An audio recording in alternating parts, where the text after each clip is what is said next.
Merci aussi de m'avoir invité pour présenter une brève synthèse de cet après-midi. Présenter une synthèse d'une dizaine de communications et d'interventions qui ont été faites cet après-midi sur les études québécoises à l'étranger est un défi difficile à relever, puisqu'elle doit se faire dans l'immédiateté, à chaud, sans une distance de réflexion à tête reposée. J'aimerais néanmoins relever ce défi en proposant, à partir et avec les communications présentées, quelques pistes de réflexion synthétiques intégrant les résultats des discussions de cet après-midi. 4 points me semblent importants. Premièrement, le rayonnement mondial de la littérature et de la culture québécoise, une exception culturelle étonnante. Deuxième point, force d'attraction de la littérature et de la culture québécoise à l'étranger. Courant en vogue et nouveaux défis. Troisième point, québéciste de l'intérieur, entre guillemets, et québéciste de l'extérieur, entre guillemets, rapport et réseau. Et le quatrième point, défis et perspectives. Premier point, le rayonnement mondial de la littérature et de la culture québécoise, une exception culturelle étonnante. Le rayonnement mondial de la littérature et de la culture québécoise peut paraître évident pour certains sur le plan international et vu dans une perspective comparatiste, il est pour le moins étonnant, sinon paradoxal. Le Québec est une petite nation, démographiquement parlant, avec moins de 9 millions d'habitants, 3 fois moins que les Pays-Bas, le Sénégal ou la Pologne, mais sa littérature et sa culture exercent un impact beaucoup plus grand comparativement, par exemple à ces 3 pays-là. En témoignent les études québécoises implantées dans de nombreux pays du globe. En témoignent aussi des stars culturelles à rayonnement mondial comme Robert Lepage, Céline Dion ou le Cirque du Soleil.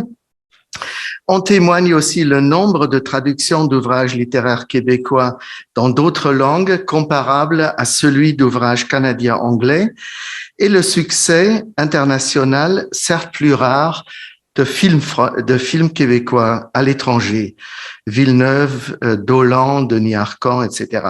Ce rayonnement s'explique certes d'abord par la créativité remarquable de la scène littéraire et culturelle québécoise et de ses multiples facettes, mais aussi par une politique culturelle extrêmement engagée du gouvernement du Québec depuis les années 1960, ainsi que par une diplomatie culturelle, une volonté de faire connaître le Québec, sa littérature et sa culture, sa société également, à l'étranger, portée par les différents gouvernements québécois depuis les années 60, au sein de laquelle l'AUQ a joué un rôle important, majeur, à partir de sa fondation en 1997. Avec des moyens relativement modestes, la diplomatie culturelle québécoise a atteint des objectifs étonnants qui sont reflétés aussi par la vivacité des études québécoises à l'étranger. Et le gouvernement québécois aurait certainement intérêt à maintenir, sinon si possible à augmenter, pour reprendre la position aussi de Claude Hauser, sinon d'augmenter le niveau actuel du soutien, puisqu'il est généralement démultiplié, comme les rapports des nombreux centres d'études québécoises dans le monde le montrent, par l'engagement à la fois personnel et financier des partenaires. S'il est vrai, comme l'a signalé Denis Saint-Jacques dans son introduction aux actes du colloque « Le rayonnement international de la culture québécoise durant les années 1960 », que ce rayonnement a débuté avec le succès des romans de Gabriel Roy et d'Anne Hébert en France dans l'après-guerre, le Québec, et là je le cite, apparaît comme un acteur à part entière sur la scène culturelle internationale. La diplomatie culturelle du Québec et les études québécoises à l'étranger comme un relais institutionnel important, y ont joué un rôle que l'on ne saurait sous-estimer. Deuxième point, force d'attraction de la littérature et de la culture québécoise, courant en vogue et nouveaux défis. Si la littérature et la culture québécoise sont exposées à la concurrence internationale sur un marché mondial de la culture, et si elles ont réussi à s'y manifester et à s'y imposer avec un certain panache. Là, je cite de nouveau Denis Saint-Jacques qui parle de ce panache de la culture québécoise à l'étranger. Il en est de même pour les études québécoises à l'étranger. Ces études québécoises sont exposées à la concurrence et à la compétition avec d'autres disciplines, de nombreuses d'autres disciplines en lettres et sciences humaines pour attirer des étudiants, des subventions de recherche, des reconnaissances institutionnelles et des postes d'enseignants-chercheurs.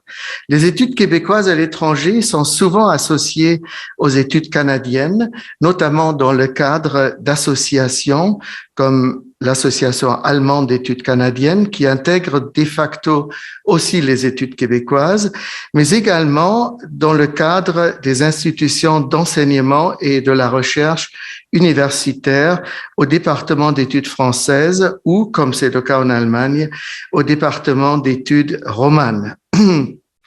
La romanistique. Alessandra Ferrero a bien souligné que cette configuration implique qu'en général, les québécistes de l'extérieur, comme je les appelle, de l'extérieur du Québec, consacrent tout au plus un tiers de leurs activités d'enseignement et de recherche au Québec, tandis que vous, les québécistes de l'intérieur, consacrent 100% de leur activité. Donc, on est dans une situation de compétition, entre guillemets, assez asymétrique et inégale, si l'on peut dire, ce qui n'empêche pas qu'il y ait des résultats quand même. Or, les constellations institutionnelles ont changé, en partie au moins ces 20 dernières années.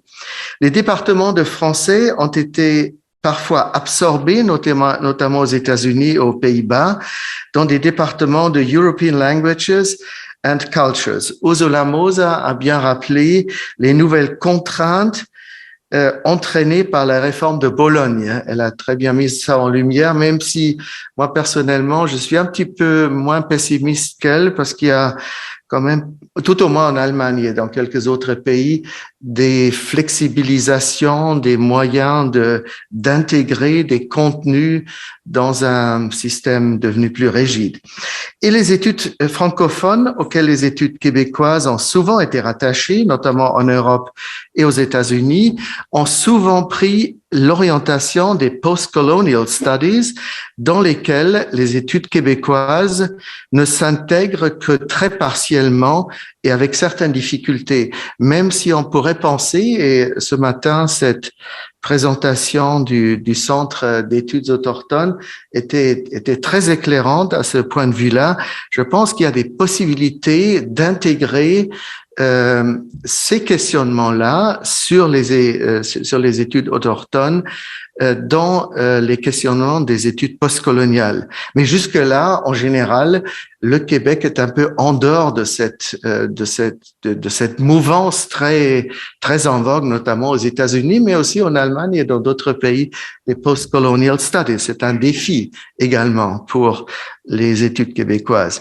Si les littératures migrantes et les rares écrivains des Premières Nations écrivant en français ont pu s'intégrer dans ces nouveaux questionnements, des pans entiers de la production littéraire et culturelle québécoise ont beaucoup plus de mal à s'intégrer dans ces nouvelles configurations des 2 dernières décennies que celles des décennies antérieures où les études françaises et francophones avaient une certaine autonomie et où des thématiques comme les minorités culturelles, l'identité culturelle, les rapports entre fiction et histoire ou encore la mémoire collective se trouvaient au centre des préoccupations de recherche et d'enseignement des québécistes aussi à l'étranger. Ceci pour dire qu'il y a des modes ou des vagues sur le plan théorique aussi qui de ces dernières années qui n'ont pas forcément et peut-être pas du tout avantagé les études québécoises. C'est mon point de vue vu de l'extérieur de l'Allemagne. Une perspective prometteuse sera certainement d'intégrer plus systématiquement les médias et les pratiques de large diffusion dans une perspective à la fois historique qu'actuelles, comme le film, les séries télévisées, la bande dessinée, le sport, etc., ce qui a été mentionné par Claude Hauser dans sa communication. Troisième point, assez bref, québécistes de l'intérieur, de l'intérieur du Québec, québécistes de l'extérieur, les québécistes du monde entier, à l'extérieur du Québec. Je fais là une distinction qui est assez courante en Allemagne entre Inlandsgermanisten et Auslandsgermanisten, les germanistes de l'intérieur et les germanistes de l'extérieur. Et en Allemagne, on a beaucoup discuté et réfléchi sur les rapports entre les deux communautés. Dans quelle mesure les germanistes de l'extérieur ont quelque chose à apporter aux germanistes de l'intérieur et non seulement les germanistes de l'intérieur aux autres. Ça a été un débat depuis une vingtaine d'années en Allemagne et c'est pour ça que je suis assez sensibilisé à ça. Les tâches de ces deux communautés, les québécistes de québécistes, peuvent paraître semblables et leur distinction un peu artificielle, mais aux québécistes de l'extérieur incombe une tâche de médiation liée à la didactique qui a été mise en lumière par plusieurs communications cet après-midi, une tâche de médiation, de diffusion de savoir sur le Québec. Faire connaître le Québec, sa littérature, sa culture, sa société, son histoire, et également les recherches au Québec y relatives dans d'autres cultures plus ou moins éloignées de la planète. Voilà une tâche première et importante des québécistes de l'extérieur. Les communications de québécistes du monde entier que nous avons entendues donnent d'impressionnants exemples de ce travail de médiation, de diffusion, de promotion. Entre autres, Alessandra Ferrero l'a montré de manière très explicite, mais aussi d'autres communications. Les tournées d'auteurs et d'autrices soutenues par l'AIUQ et les colloques, entre autres de jeunes chercheurs et chercheuses, également soutenus par l'AIUQ, y jouent un rôle important. De même que les centres d'études québécoises, parfois combinés avec des centres d'études canadiennes qui sont soutenus de manière modeste, mais néanmoins importante, par le ministère des Relations internationales du Québec. À travers ces activités de médiation et de diffusion se dessinent des points de focalisation et des zones d'ombre qu'il faudrait mettre en relief aussi dans leur évolution pendant ces 20 ou 30 dernières années. Je peux seulement donner quelques impressions aussi à partir des communications qui ont été données. On peut certainement constater une focalisation nette sur des thématiques et des auteurs et des autrices traitant des problématiques de la migration, du multiculturalisme, de l'interculturalisme, des Premières Nations, de la nordicité aussi, ainsi que des études de genre et portant sur l'intersectionnalité. Des auteurs et des autrices comme Dany Laferrière, Kim Thuy, Catherine Mavrikakis, Georges Sioui, Marie-Céline Agnan, Wajdi Mouawad, Nicolas Dickner paraissent ainsi sur le devant de la scène. Beaucoup d'autres qui sont aussi intensément discutés au Québec même, y compris des classiques comme Gaston Miron, Hubert Aquin, Jacques Poulain, à l'exception de son Volkswagen Blues, qui est largement traduit, mais pas le reste, et le reste n'est pas étudié non plus, ou relativement peu. Des auteurs aussi comme Régent Ducharme, même Michel Tremblay, en dehors des Belles-Sœurs, il est peu étudié, il est peu connu à l'extérieur du Québec, reste largement ou plutôt dans l'ombre de cette médiation transculturelle de la littérature et de la culture québécoise à l'étranger. Les québécistes de l'extérieur ont parfois réussi, comme le montre le livre d'Ursula Moser sur Dany Laferrière ou celui d'Anne Giauffret sur Montréal en images, à percer dans le champ de la recherche au Québec sur la littérature et la culture québécoise, à condition toutefois que leurs travaux soient publiés en français et si possible au Québec. Si c'est pas le cas, s'il y a des travaux à l'extérieur du Québec, ils sont beaucoup moins cités. Il faudrait faire une recherche là-dessus. C'est mon impression que les travaux publiés en Allemagne dans la Zeitschrift für Kanada-Studien ou en Pologne dans la revue, comment elle s'appelle déjà, Romania, je ne sais plus exactement la revue de Varsovie. Là. Il faudrait faire une recherche là-dessus, mais j'ai l'impression qu'elles sont beaucoup moins citées dès que c'est pas publié.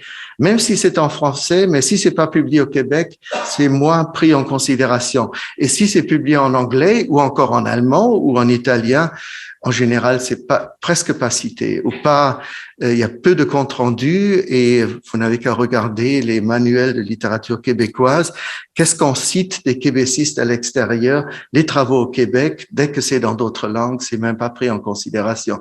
Un travail sur le Québec publié en allemand, même si c'est un travail excellent comme celui de Merz Baumgartner sur le dialogue québécois, que ça a été publié en allemand, n'est pas pris en considération, ou très peu.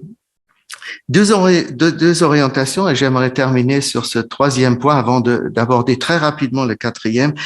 Je crois il y a deux orientations qui sont dessinées, qui montrent des apports spécifiques des québécistes de l'extérieur. C'est d'une part les recherches comparatistes. Ça a été souligné à plusieurs reprises dans les communications cet après-midi par Alessandra Ferreira. Ça a été souligné par Nalian Mirkamal, donc des recherches comparatistes qui sont souvent assez surprenantes, comparant des auteurs indiens avec des auteurs québécois, des auteurs africains avec des auteurs québécois, mais qui donnent des perspectives souvent nouvelles. Et d'autre part, l'axe que j'appellerais les recherches sur les transferts et les circulations, c'est-à-dire transfert, traduction, circulations interculturelles entre le Québec et sa littérature et sa culture et d'autres continents, d'autres cultures. C'est ce que j'ai moi-même pratiqué dans différentes publications, entre autres sur Edmond de Nevers et ses lettres de Berlin et d'autres villes d'Europe. Mais il y a il y a pas mal de travaux dans cette perspective des transferts, des circulations et des traductions. Ça a été mentionné aussi par Alessandra Ferrero. Dernier point, défis, problèmes et perspectives. Et là, j'aimerais mentionner très rapidement 5 points. Premièrement, un point qui a été beaucoup discuté cet après-midi, c'est la relation entre discipline et études d'aire culturelle et études d'aire régionale, comme ça a été les Area Studies. Je dirais d'abord que les études québécoises se sont fortement développées là, en Europe et ailleurs, où elles sont intégrées dans des études régionalistes, dans des Area Studies. C'est certainement une perspective qui a un peu reculé ces derniers temps.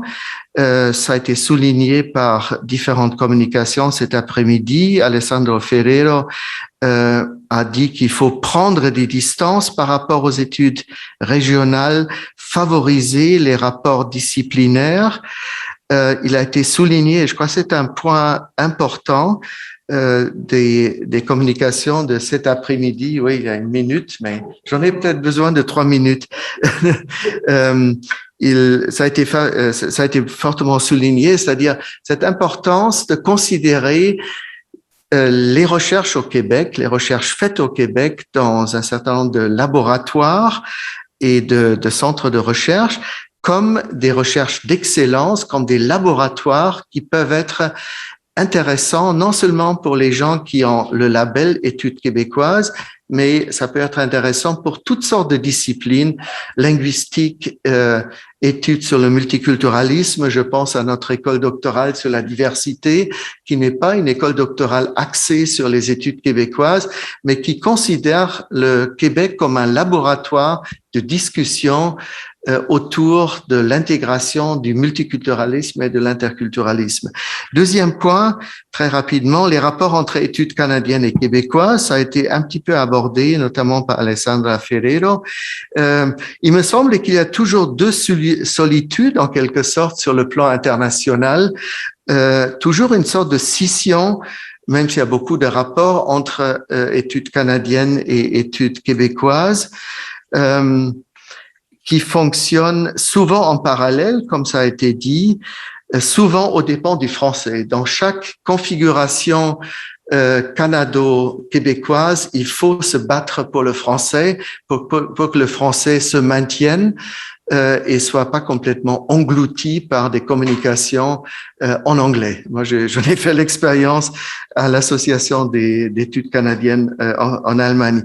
Troisième point, c'est la perte de l'importance du français et son impact sur les études québécoises. Bon, beaucoup de points ont été mentionnés par Nathalie Vatten, par Elsa Guyot et d'autres, qui ont donné des pistes comment contrecarrer cette perte de l'importance du français et comment renforcer les études québécoises malgré ce recul du français, promouvoir des co-tutelles, promouvoir des projets de coopération internationaux, promouvoir des doubles diplômes, promouvoir la relève des jeunes chercheurs et chercheuses, intégrer des universités du Maghreb et de l'Afrique subsaharienne ont été quelques-unes des propositions faites. Quatrième et avant-dernier point, la diffusion et la promotion de connaissances sur le Québec. Je crois qu'il a été clairement souligné, au moins surtout par Francis Langevin, par Nathalie Vatten et par Nalian Mirakamal, excusez-moi, l'importance des traductions d'ouvrages québécois à l'étranger, d'ouvrages aussi d'essais, de recherche, etc., pour la diffusion à l'égard d'un plus large public des études québécoises. En Allemagne, c'est également très important et la foire du livre de Francfort a donné un certain essor à cette politique de traduction. Le dernier point, et je terminerai là-dessus, c'est le virtuel et le présentiel. Ce sont des points qui ont été soulignés par Claude Hauser, par Alessandro Ferrero, par Monsieur Larue également. Il y a deux volets à ce point-là. D'une part, il est certainement souhaitable d'ouvrir le plus possible les publications sur le net à tout le monde à travers un open access, mais évidemment ça pose des problèmes que nous connaissons tous de coût de la production et de la diffusion quelqu'un paye. Si c'est pas le client, c'est le producteur, et nous savons tous que les éditeurs demandent souvent des sommes beaucoup plus importantes pour la diffusion open access que pour la diffusion par l'imprimé. Donc là, il y a certainement des défis qu'il faudrait discuter. Par exemple, une collaboration plus étroite avec BANQ qui a été entamée par la UQ, éventuellement avec d'autres bibliothèques au Québec, McGill par exemple, ou l'Université de Montréal, qui elles ont accès à des banques de données et des revues sur Internet qui ne sont pas accessibles parce qu'on n'est pas inscrit ni à BNQ ni à l'Université de Montréal, par exemple. Mais ces institutions-là ont accès par abonnement. Donc, ce serait une possibilité de permettre plus qu'avant open access. Dernier point, et c'est un point aussi un peu personnel, mais ça a été un peu abordé, c'est la valorisation du présentiel. Là, c'est un des premiers colloques que je vis en présentiel après cette pandémie.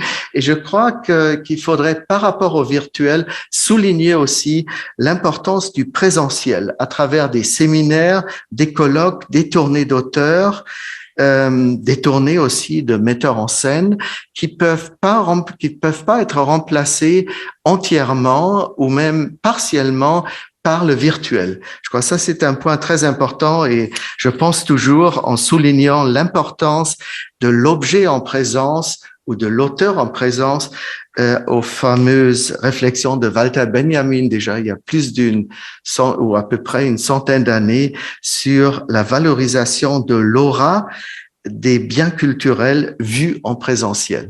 Voilà, je terminerai là-dessus.